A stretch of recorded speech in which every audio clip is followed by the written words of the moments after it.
نئے عوامی مطالبات کی روشنی میں انتخابات ہو رہے ہیں، لیکن بہرحال اب یہ ایک آسن پیش رفت ہے اور توقع یہ کرنی چاہیے کہ اب کوئی سیاسی جماعت جو ہے اس کو ایشو بنا کے پوائنٹ سکورنگ کی کوشش نہیں کرے گی، بلکہ توجہ دے گی کہ اپنے عوام کو اپنے منشور سے آگاہ کرے، اپنے ووٹرز کو اٹریکٹ کرے اپنے پروگرام سے، اپنے منشور سے، نہ یہ کہ کوئی اس طرح کی بیان بازی شروع ہو جائے جس سے معاشرے میں تفریق بھی بڑھے، انتشار بھی بڑھے اور خام خواہ کی ایک کج بحثی بھی شروع ہو۔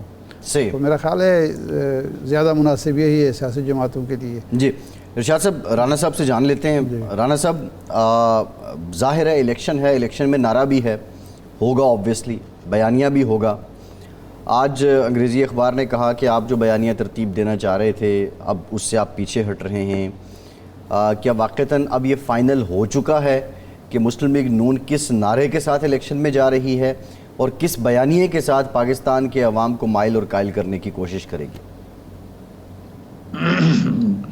Thank you very much. پہلے تو جو شاہ صاحب نے اور آپ نے حلقہ بندی پہ بات کی ہے، میرے بھی جو ویوز ہیں تقریباً وہی ہیں کہ یہ 99% وہی حلقہ بندی ہے جو اس سے پہلے تھی۔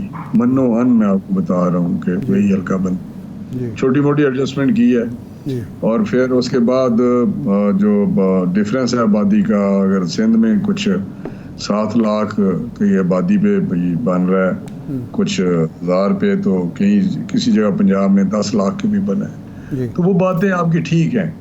اور جو گائیڈ لائن الیکشن کمیشن کی اپنی ہے حلقہ بندی کے لیے، ڈیلیمیٹیشن کے لیے، اس سے ہی انحراف کیا گیا ہے۔ انحراف انہوں نے نہیں کیا انہوں نے، لیکن یہ جو قباحت آئی ہے یہ جب مشرف دور میں حلقہ بندی ہوئی ہے تو اس وقت بالکل گائیڈ لائن جو ہے وہ اس کو نظر انداز کیا گیا، اور ایڈمنسٹریٹو یونٹ جو ہے وہ اوٹ پٹانگ قسم کے توڑے ادھر ادھر کر دی گئی۔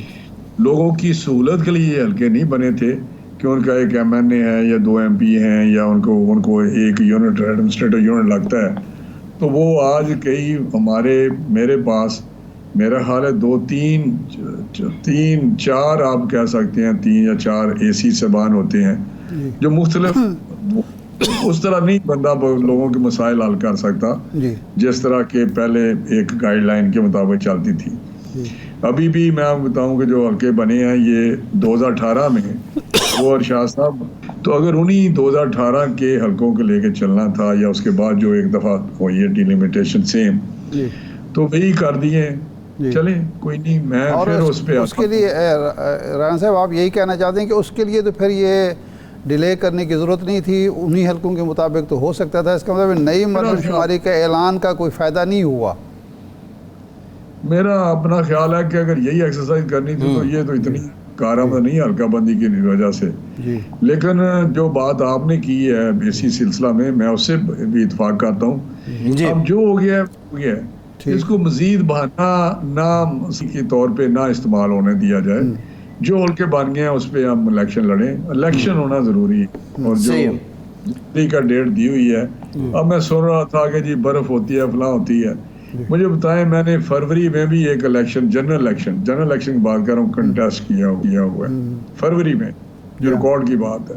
یہ سن 2008 کے جو الیکشن تھے وہ فروری میں ہی ہوئے تھے میرا خیال ہو۔ اتنی دھند ہوتی تھی کہ ہمیں رات کو شام کے بعد جانا، ہمیں آگے ہم گاؤں میں ٹریکٹر آگے لگاتے تھے کہ یار کوئی جگہ دیکھو کہ ہم سڑک سے نیچے نہ چلے جائیں۔ تو الیکشن ہونے چاہیے، ہر حال میں ہونے چاہیے۔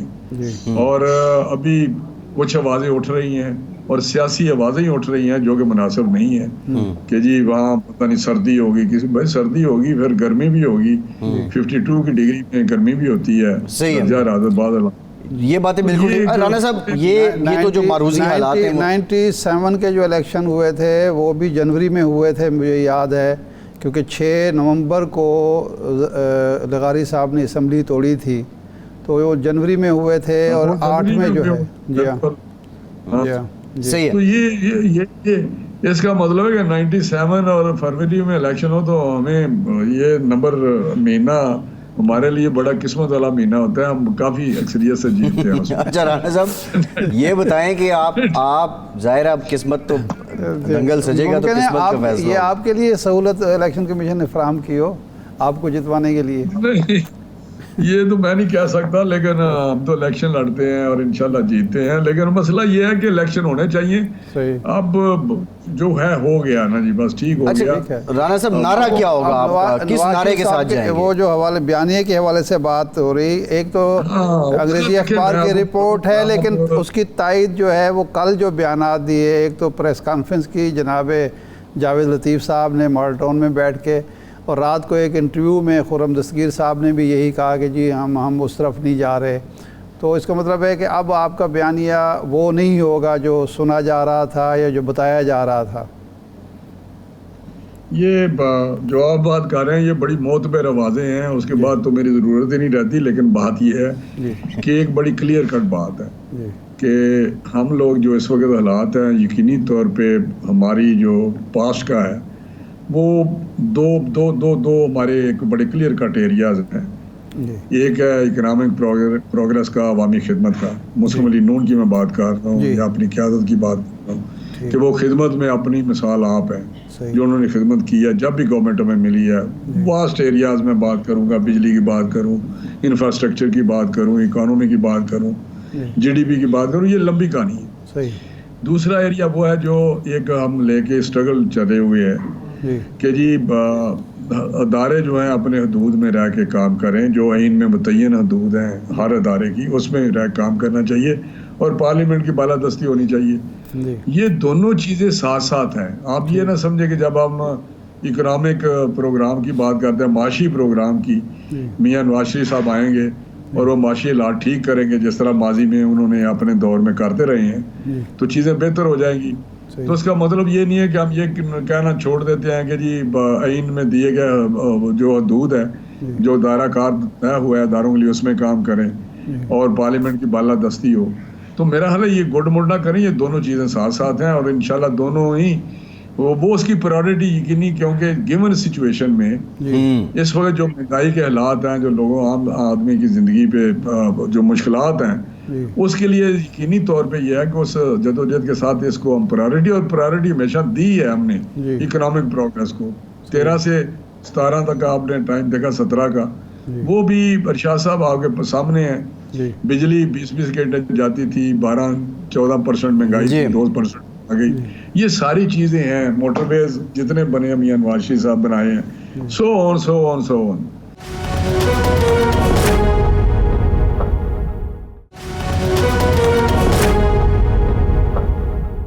رانا صاحب 2013 سے 18 تک تو آپ کہہ رہے ہیں، آپ کریڈٹ پہ لے رہے ہیں، لیکن پچھلے 14-16 مہینوں کی جو کارکردگی ہے، ایون آپ کی جماعت شاہد خاقان عباسی صاحب بھی یہ اعتراض اٹھا رہے ہیں، آپ کیا دال پہ، روٹی پہ، پیٹرول پہ، آٹے پہ، مہنگائی پہ لوگوں کو کنونس کر پائیں گے کہ یہ آپ کی ذمہ داری نہیں تھی؟ اور یہ کیا لوگ اس بات کو آن کریں گے، بائی کریں گے کہ یہ آپ کا قصور نہیں تھا، یہ تو آپ کو ورثے میں ملا تھا؟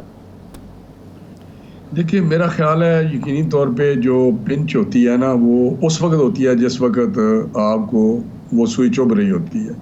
ہمارے دور میں بھی یقینی طور پہ مہنگائی بڑھی اور وہ پنچ آئی تو انہوں نے لوگوں نے ہم پہ بھی انگلیاں اٹھائیں، لیکن یہ بھی ساتھ ساتھ لوگ سمجھتے ہیں کہ یہ جن کو کافی حد تک جو میجورٹی ہے کہ یہ 4 سالہ جو حکومت تھی عمران خان کی، اس کا کیا درائے، یہ سارا اس کا بیگیج تھا، اس کا ملبہ تھا جو ان پہ ہے۔ لیکن ہمارے پاس دیکھیں 2-3 ہمارے ٹارگٹ تھے۔ ہمارے ٹارگٹ یہ تھے کہ ہم جو ڈیفالٹ ہے جس کا تقریباً 100% امکان تھا، اس کو ہم بہتر کریں اور اس سے ہم بچ نکلیں اس خطرے سے، اور جو ریڈ لائن ہے اس پہ جانے نہ دیں۔ کیونکہ جو لوگ بات کرتے ہیں کہ ڈیفالٹ ہو جاتا تو کیا ہوتا، آج حالات میرا شاید اتنے مشکل ہوتے، پیٹرول کا کیا حال ہوتا، ہماری کھانے پینے کی چیزیں جو باہر سے امپورٹ ہوتی ہیں ان کا کیا حال ہوتا، پام آئل یا جو گھی، ایڈیبل آئل، چھوڑے یہ چیزیں ہیں، اور اس سے ہم نکل آئے۔ اور دوسرا یہ تھا کہ اگر ہم سموتھ گورنمنٹ کر سکتے، کولیشن بھی نہ ہوتی، تو یقینی طور پہ بہتر فیصلے کر پاتے۔ لیکن جو انسٹیبلٹی پھر بھی عمران خان اور اس کی پارٹی نے کریٹ کی رکھی، پولیٹیکل انسٹیبلٹی، کہ اس نے Day 1 سے جس دن سے نکلا ہے اس نے یہاں پہ چلنے نہیں دی کوئی چیز۔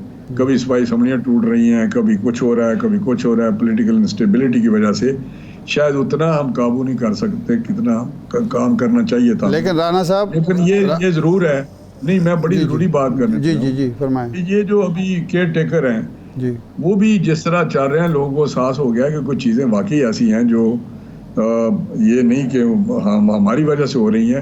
یہ کوئی معاملات اور ہی بگڑے ہوئے تھے پیچھے جیسے چیزیں ہوئی ہیں. لیکن شاہد صاحب جو بات کر رہے ہیں جی, میں اس پہ بات نہیں کرنا چاہتا. میں نے کل بھی بات کی تھی جی, کہ 17 سے 18 تک وہ وزیر اعظم رہے جب میاں نواز شریف صاحب چھوڑ کے گئے ہیں. جی, تو اس سے ٹائم یقینی طور پہ ہماری اکانومی خراب ہوئی. جی, اس وقت 105 پہ ڈالا تھا, 125 پہ چلا گیا. اس وقت انفلیشن یا اسٹاک ایکسچینج بھی نیچے آ گیا. جی, یہ اس وقت کی کہانی ہے. ابھی بھی جو یہ 16 مہینے حصہ رہے ہیں ہمارا, اہم ترین میٹنگز میں یہ جاتے تھے, اہم ترین میٹنگ میں جو فیصلے ہوتے تھے. اچھا, اور انرجی کی جو ٹاسک فورس تھی جی, جو یہ سارے معاملات چلانے تھے جی, اوور اینڈ ابو منسٹریوں کے, یہ جو پیٹرولیم کی منسٹری ہے یا پاور کی, جی, اس کے اوپر انرجی منسٹری ایک ٹاسک فورس بنا کے ان کو چیئرمین اس کا لگایا. اچھا, اور وہاں انرجی پہ یہ ریکارڈ کی بات ہے, میٹنگز ہوتی رہی, یہ میٹنگز کرتے رہے ہیں. صحیح. لیکن وہاں سے سولر کا بھی ان کو کام دیا کہ آپ 3 مہینے میں سرکاری عمارتیں جتنی بھی ہیں اسلام آباد میں ان کو سولرائز کر دیں گے. اور وہ بھی آپ کے سامنے ہیں. اگر ہوئی ہیں تھوڑی بہت, میرا حال ایجوکیشن میں نے اپنے طور پہ کی تھی, کچھ نہ کچھ میں کر گزرا. لیکن یہ معاملات تھے. لیکن میں کہتا ہوں کہ اس وقت اگر یہ آواز اٹھاتے کہ یہ ڈیلیور نہیں کر رہے, یہ پرفارم نہیں کر رہے, پیچھے ہٹ جاتے, تو میرا حال آج ان کی آواز میں وزن ہوتا. لیکن آج وہ اس آواز جو ان کی ہے وہ میرا حال ہے, بس میں سمجھتا ہوں کہ بس وہ کر رہے ہیں آواز بلند, ایک فیشن کے طور پہ وہ فیشن چل رہا ہے. نہیں, یہ فیشن چلا رہے ہیں یا اپنی پارٹی بنانے کے لیے جو کوششیں ہیں اس کو تقویت پہنچا رہے ہیں, ایک ماحول بنا رہے ہیں کہ ایک نئی پارٹی بنائیں اور جس کے ارادے بھی ظاہر کیے جا رہے ہیں, اور پھر عوام کو بتائیں جی میں تو یہ کچھ کرنا چاہتا تھا, مجھے اس وقت بھی نہیں کرنے دیا گیا اور میں اب کر کے دکھاؤں گا. نہیں, کب نہیں کرنے دیا, جب پرائم منسٹر تھے یا جب 16 مہینوں میں یہ مشیر مطلب وہاں پہ اصلاح گیر تھے, مشورے ہوتے تھے وہاں پہ, کب نہیں ان کو کرنے دیا گیا؟ نہیں, وہ تو کہتے تھے کہ میں تو بالکل لا تعلق تھا, میرے پاس تو کوئی نہ عہدہ تھا اور نہ میں پارٹی کا عہدہ بھی میرے پاس نہیں تھا. نہیں, کہنے سے تو پھر سارے کہہ سکتے ہیں کہ جی دیکھیں نا, ہمیں فلی طور پہ اختیارات سویلین گورنمنٹ کو نہیں ملتے. یہ تو ایک ہے نا نیریٹو, یہ بھی ہے کہ یہاں فلی طور پہ بااختیار جمہوری حکومتیں نہیں ہوتی, جس وجہ سے وہ ڈیلیور نہیں کر پا رہے. تو یہ جب وہ تھے ادھر, چلو ٹھیک ہے, وہ نہیں تھے ان کے پاس اختیار تو ہٹ جاتے. اس وقت یہ ساری چیزیں اس وقت ٹی وی پہ کہتے. آج نہیں, اس میں رانا صاحب سوال یہ ہے, نہیں رانا صاحب ایسا تو پارٹی کے اندر کچھ ہوا ہوگا کہ شاہد خاقان عباسی صاحب مری کی سیٹ ہار گئے, آپ نے حمزہ صاحب کی سیٹ چھڑوا کے لاہور سے انہیں منتخب کروا دیا. مفتاح صاحب شاہد صاحب کے دور میں بھی الیکٹڈ نہیں تھے, اس وقت بھی ان کو وزیر کا پورٹ فولیو دیا گیا, اب بھی وزیر بنایا گیا. پارٹی نے اتنا کچھ کیا, آخر کچھ نہ کچھ پارٹی نے ایسا بھی کیا ہوگا کہ ان لوگوں کی کوئی دکھتی رگ پہ ہاتھ رکھا ہوگا, ان کو ہرٹ کیا ہوگا. ایسا ہوا کیا ہے کہ یہ ایک دم بالکل یو ٹرن لے کے آپ کے سامنے کھڑے ہو گئے, بلکہ آپ کے؟ میں دیکھیں, میرے دوست ہیں, بھائی ہیں, مجھ سے اتنے نہ کمنٹ کرائیں.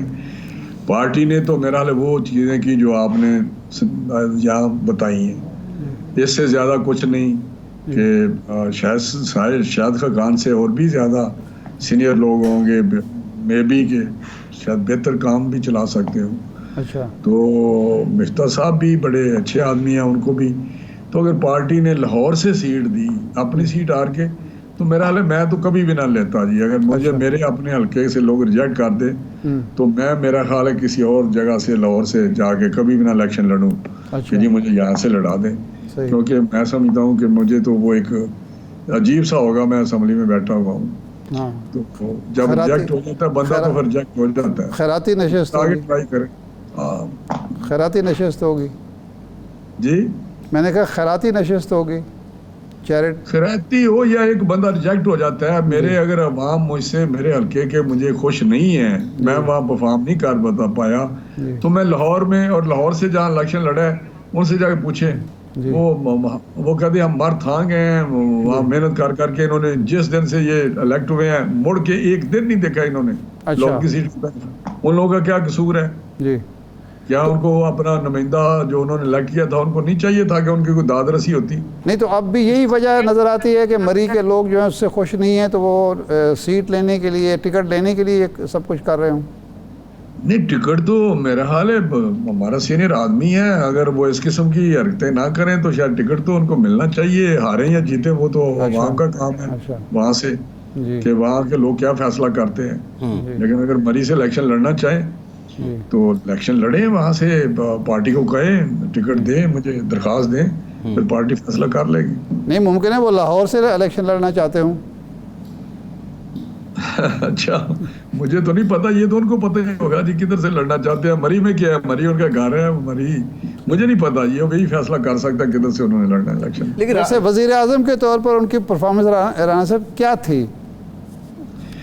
دیکھیں جی میں سمجھتا ہوں کہ وہاں پہ جو اس وقت تھا وہ یقینی طور پہ جو 17 پہ جب وہ وزیر اعظم بنے ہیں اس وقت جو حالات تھے اکانومی کے یا جو پرفارمنس تھی یقینی طور پہ اس پہ وہ نیچے کی طرف چیزیں گئی ہیں. میں تو وہ تمام انڈیکیٹرز دیکھتا ہوں, اکنامک انڈیکیٹرز جن کو کہتے ہیں, وہ جو اس وقت تھے ان کے دور میں وہ اس طرح نہیں رہے جس طرح نواز شریف صاحب نے چھوڑے تھے.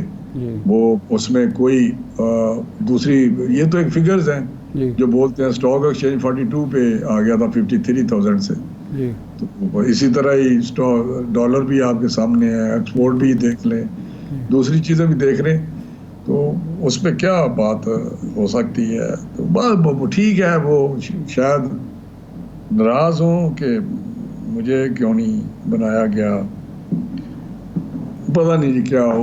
وہ شاہد صاحب کو پوچھے نا کھول کے, کسی دن آتے ہیں تو کھول کے یہ سارے کویسچن کریں ان کو. جی ہم شاہد صاحب کو بلاتے ہیں آنے والے دنوں میں بھی رانا صاحب, لیکن وہ یہی ہم جاننا چاہ رہے ہیں کہ اتنا مطلب ان کے والد صاحب سے اور میاں صاحب تک پرانا ایک سلسلہ ہے, اور اب آ کے وہ ایسے وقت میں جب بہت کچھ مل بھی گیا اور وہ اپنی جماعت کے خلاف بات کر رہے ہیں, کوئی ناراضی کا ریزن تو ہوگی. کیا کسی کو دے سکتی ہے کہ پرائم منسٹر بنا دیں؟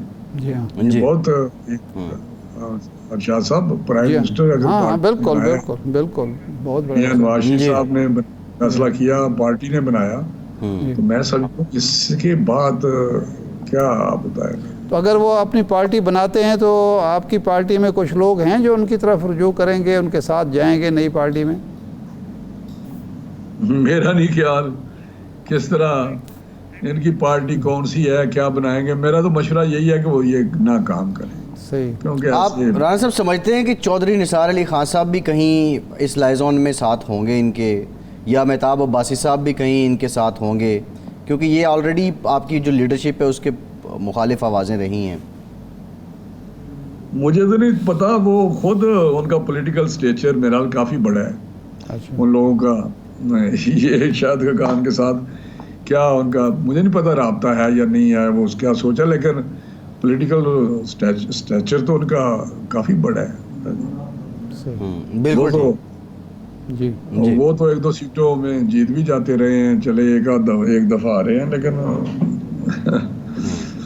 صحیح ہے. ٹھیک, بہت شکریہ رانا تنویر صاحب, لیگ نون کے سینئر رہنما ہمارے ساتھ موجود تھے. ایک بریک کے بعد حاضر ہوتے ہیں.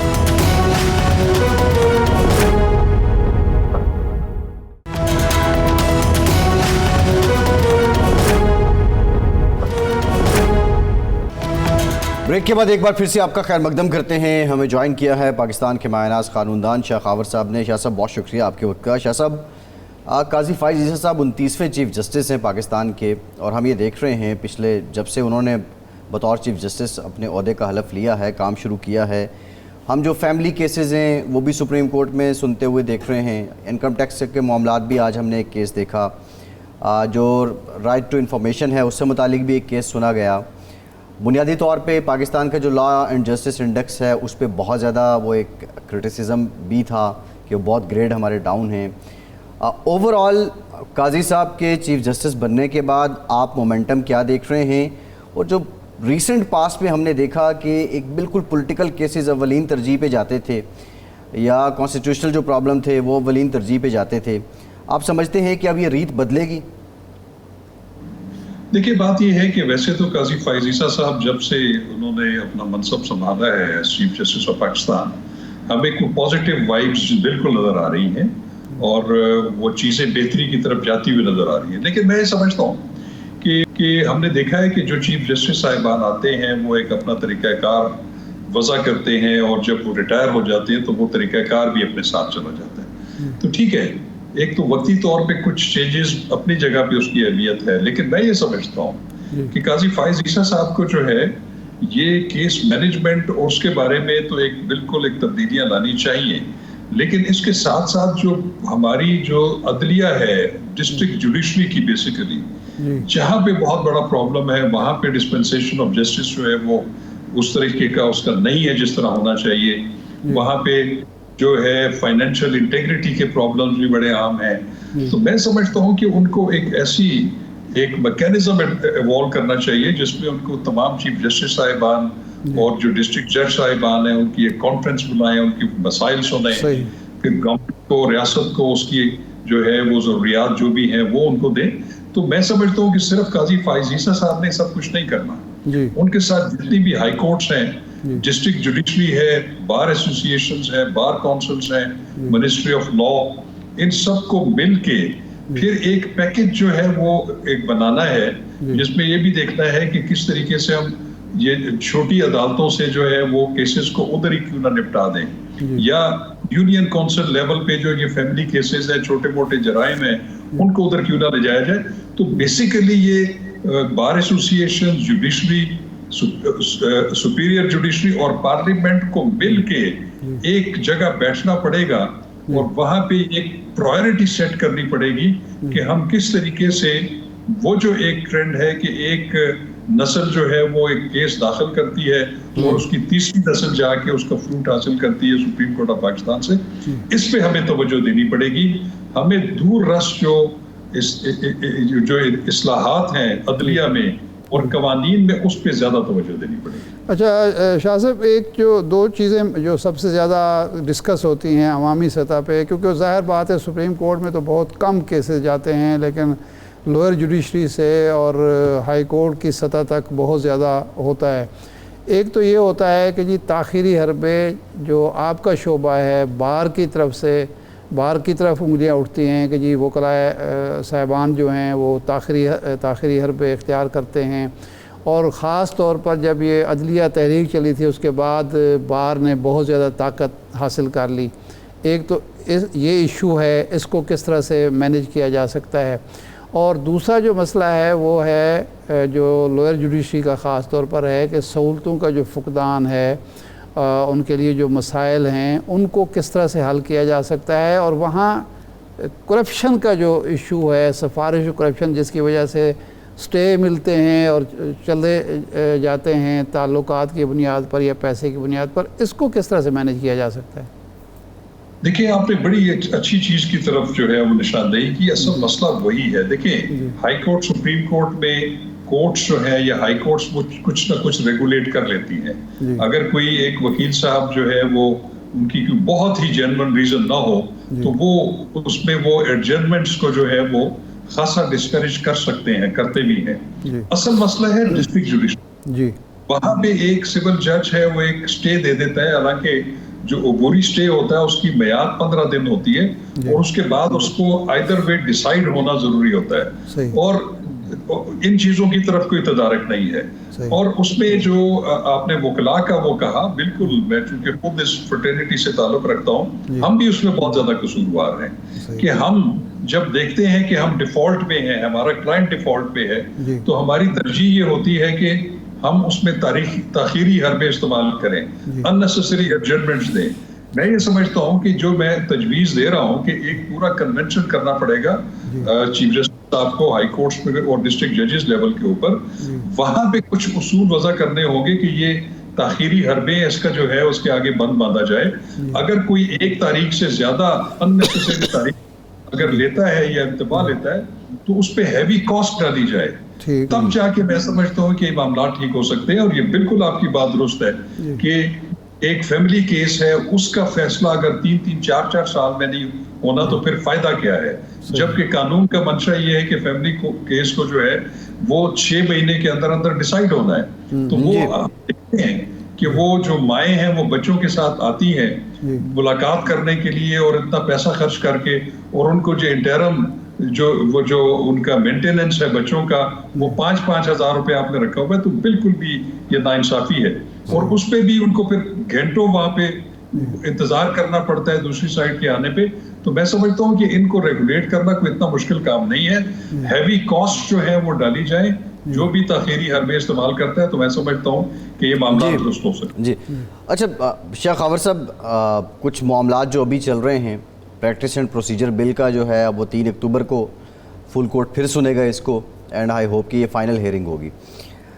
دوسرا یہ ہے معاملہ کہ آج جو چیف جسٹس نے ریمارکس دیے ان کی بہت سگنیفیکنس ہے. انہوں نے کہا کہ قانون سازی پارلیمان کا کام ہے اور اس قانون سازی پہ عمل کرنا ہم پہ لازم ہے.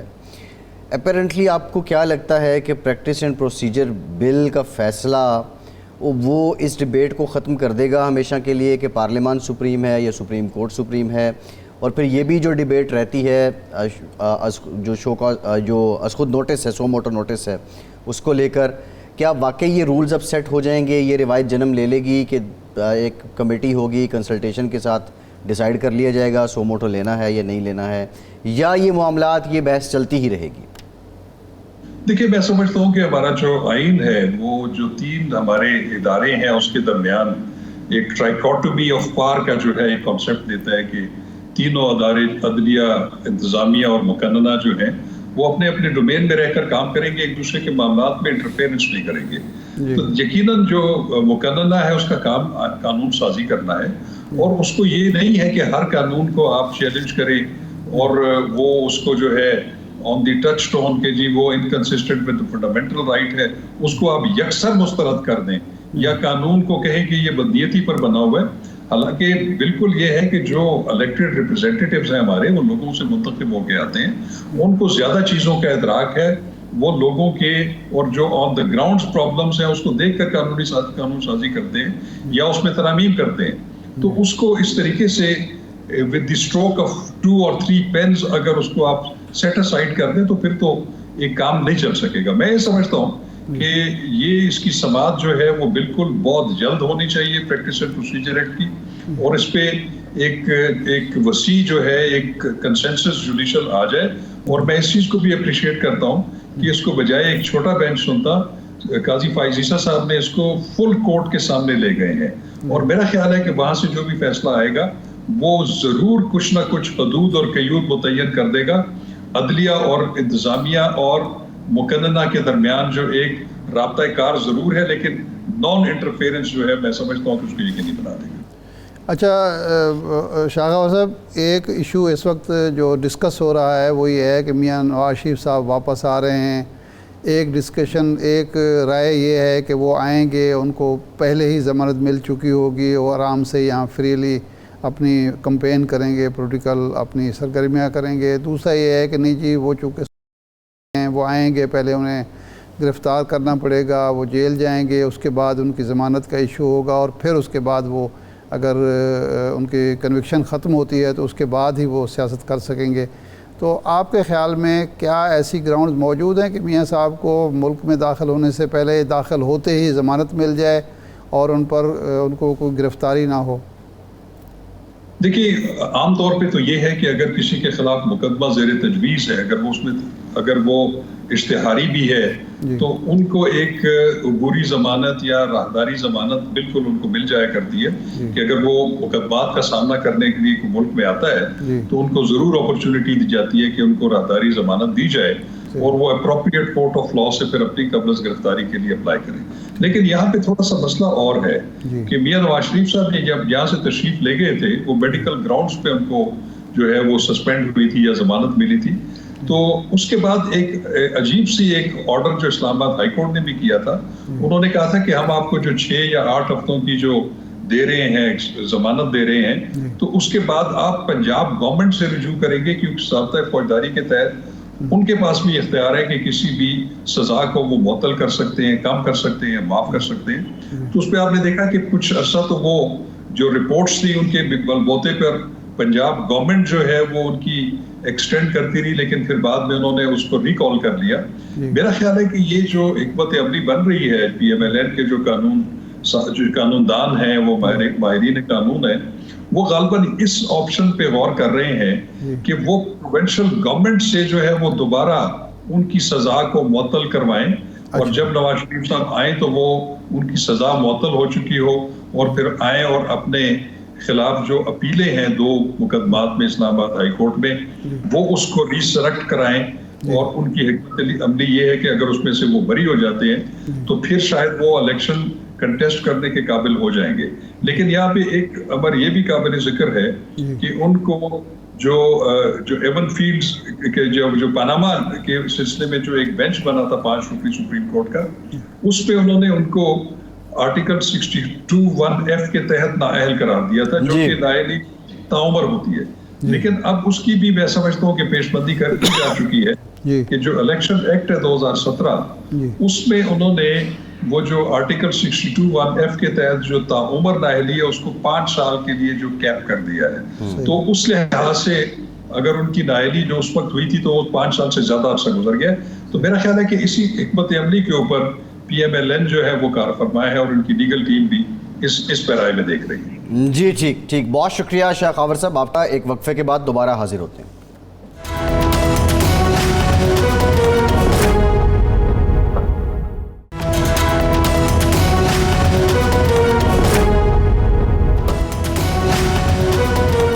بریک کے بعد ایک بار پھر سے آپ کا خیر مقدم کرتے ہیں.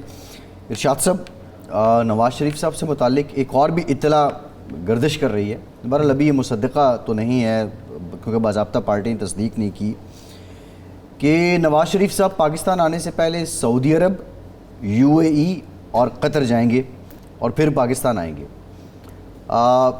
مقصد کیا ہے؟ کیا کوئی نواز شریف صاحب جب لینڈ کریں گے تو ساتھ ہی ہم یہ توقع کریں کہ 4-5 ارب ڈالر بھی پاکستان میں آئیں گے, یا کوئی اور مشن ہے؟ ویسے جب یہ حکومت بن رہی تھی مسلم لیگ اور پیپلز پارٹی کی, تو آپ کو یاد ہوگا کہ ایک بہت بڑے کالم نگار نے کالم لکھا تھا کہ جب یہ حکومت PTI کی ختم ہوگی اور نئی حکومت قائم ہوگی 35 ارب ڈالر آ جائیں گے. تو وہ اب 35 ارب ڈالر کو آپ لیتے 4-5 پہ آ گئے ہیں, تو بڑی زیادتی ہے. میاں صاحب جب آئیں گے, انہوں نے تب کہا تھا جب 2022 میں حکومت ختم ہوئی اپریل میں, ہاں اس کی بات وہ اس وقت کہہ رہے تھے. ہاں تو اب ڈالر کم کیوں ہو کر دیا؟ نہیں, آج کل انہوں نے یہ کام چھوڑ دیا ہے. اچھا نہیں, آپ نے کیوں کام کر دیا؟ 4-5 اتنے کی توقع رکھنی چاہیے. 35 آپ زمینی توقع ہی 5 ارب کی رکھیں گے تو وہ پھر تو کروڑوں پہ آ جائے گا نا. 30-35 ارب کی کریں گے تو 1.5 ارب آ بھی جائے گا. لیکن یہ جو کل یہ جو سٹوری ہے انگریزی اخبار کی, اچھا اس کی تصدیق تو اس طرح سے ہوتی ہے کہ کل سب سے زیادہ جو یہاں شور مچا رہے تھے میاں صاحب کے بیانیے کے حوالے سے, احتساب ہوگا, سب کا احتساب ہوگا, بلا تفریق ہوگا, بلا امتیاز, وہ جاوید لطیف صاحب تھے. لیکن جب وہ کل انہوں نے پریس کانفرنس کی اور ان سے سوالات ہوئے تو وہ پسپا ہو گئے, اور اس سے لگا کہ واقعی یہ پھر خرم دستگیر صاحب نے بھی رات یہ کہہ دیا. تو اس میں مجھے وہ شعر یاد آتا ہے کہ بس اتنے ہی جری تھے حریفان آفتاب, بس اتنے ہی جری تھے حریفان آفتاب, چمکی ذرا سی دھوپ تو کمروں میں آ گئے. کہ بھئی یہ اتنا شور شرابہ کرنے کی کیا ضرورت تھی؟ آپ اپنے منشور پر توجہ دیں, عوامی فلاح و بہبود پر. وہ اس دن بھی ہم بات کر رہے تھے کہ ہمارے سیاستدانوں کا عجیب بات ہے کہ اپنا پرفارمنس پہ توجہ نہیں دیں گے, ہر وقت کوئی نہ کوئی ایسا الٹا سیدھا بیانیہ بنا کے لوگوں کو بیوقوف بنانے کی کوشش کریں گے. شاید خاقان عباسی کی باتیں کڑوی تو لگ رہی ہیں, لیکن کہہ تو صحیح رہے ہیں نا وہ, کہ آپ کے پاس 16-18 مہینے 15-16 مہینے تھے, آپ کچھ کر گزرتے. اس وقت تو آپ نے پرفارم بھی نہیں کیا کہ بھئی معیشت جو پہلے دیگر گوں تھی اس کو مزید خراب کر دیا, اور اب آپ وہ ایک جو ووٹ لے رہے ہیں یا پیچھے چھپ رہے ہیں, یہ ڈیفالٹ اور ڈیفالٹ, تو عجیب بات ہے. اچھا لیکن یہ ہے کہ میاں صاحب عقل مندی ہے, دانش, اگر میاں صاحب واقعی اپنے بیانیے سے پیچھے ہٹ گئے ہیں تو میں کوئی تانہ زنی نہیں کر رہا, میں سمجھتا ہوں یہی عقل مندی کا تقاضا ہے کہ سیاسی جماعتوں کو اب سیاست کرنی چاہیے عوام کی فلاح و بہبود کے لیے. ملک کی ترقی کے لیے، خوشحالی کے لیے، اور سب سے زیادہ احتساب اپنا کرنا چاہیے، اپنے ادوار کا احساس کرنا چاہیے کہ ہمیں جب اقتدار ملا تو ہم نے کیا غلطیاں کی، کیا کام کرنے تھے جو نہیں کیے، اور کیا کام نہیں کرنے تھے جو ہم نے کرنے کی کوشش کی اور اس کے بعد اقتدار سے محروم ہوئے۔ لیکن ارشاد صاحب آپ جو بات کر رہے ہیں وہ بیانیہ ابھی بنا نہیں تھا نا، وہ جان کا ہے شعر غالباً کہ وہ جو تعمیر ہونے والی تھی لگ گئی آگ اس عمارت کو۔ ہاں بالکل، تو وہ تو بھی چیزیں تھیں، لیکن میں شاہد صاحب پہ آتا ہوں۔ شاہد خاقان عباسی، کیا یہ آپ سمجھتے ہیں کہ جس طرح کی وہ بات کر رہے ہیں، دیکھیں سیاسی جماعتیں ہم نے دیکھیں، آپ نے تو بہت زیادہ دیکھی بنتی ہوئی، لیکن وداؤٹ لیڈر یا وداؤٹ آپ کہہ لیں کہ کرزمیٹک پرسنالٹی، کرشمہ ساز شخصیت کے بغیر سیاسی جماعتیں پنپ نہیں پاتی۔ کیا شاہد خاقان عباسی کی شخصیت میں اتنا کرشمہ ہے کہ وہ عوام کے کو مائل اور قائل کر سکیں گے، لوگوں کو ساتھ ملا سکیں گے؟ اور وہ جو بات کر رہے ہیں کیا وہ اس سسٹم کا حصہ ہوتے ہوئے اب جب وہ یہ آ کے بات کر رہے ہیں تو لوگوں نے اس کو بائی کرنا ہے؟ یہ جو رانا صاحب باتیں کر رہے تھے وہ درست کر رہے تھے کہ جب آپ کے پاس آپ وزیر اعظم تھے اس ملک کے، وہ خود، اب اگلا سوال تو یہ بنتا ہے اصل میں کہ شاہد خاقان عباسی نے جو لٹیا ڈبو دی تھی میاں صاحب کے جو دور حکمرانی کے اچیومنٹس تھی ان کو ختم کر دیا، تو پھر پی ٹی آئی والے ٹھیک کہتے تھے کہ ہمیں اجلا پجلا پاکستان ملا تھا، ہم جب آئے ہیں تو شاہد خاقان عباسی ہمارے حوالے جو حکومت کر یہ تو ان کے موقف کی تائید ہوتی ہے، یہ تو ان کے موقف کی تائید ہوتی ہے نا، لیکن اس وقت تو کسی نے احتساب نہیں کیا شاہد خاقان عباسی کا۔ پارٹی کو، یہ جو میں بات کر رہا ہوں احتساب کی، پارٹی کو احتساب کرنا چاہیے تھا کہ میاں صاحب کا اتنا سنہری دور آپ کو ملا اور اس کے بعد آپ نے جو 52,000 تھا انڈیکس وہ 42,000 پہ لے کے آ گئے، جو ڈالر 110 روپے کا تھا یا 5 روپے کا تھا وہ 125 پہ آپ لے گئے، اور باقی بھی جو چیزیں ہیں۔